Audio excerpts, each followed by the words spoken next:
Hello my dear kids, today we will do written practice sound of U. SUN sun learn हम पहले कर चुके हैं, जिसने नहीं देखी प्रीवियस वीडियो जरूर देखे। SUN सन निकल गया था ना स्टोरी में। BUN बन कौन कट कर रहा था?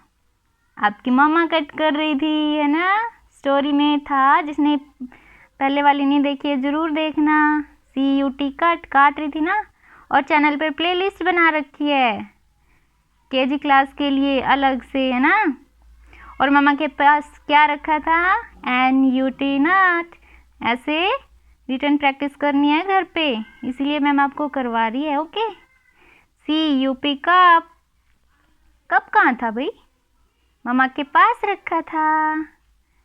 JUG जग भी मामा के पास रखा था। MUG मग मामा वहाँ पे काम कर रही थी ना किचन में। एंड कब क्या था भाई? लोइन का बेबी था। कब कैसे लर्न किया था? लोइन कब आएगा? CUB कब। एंड हट HUT हट, ब्यूटीफुल सी हट थी, है ना। Bye bye.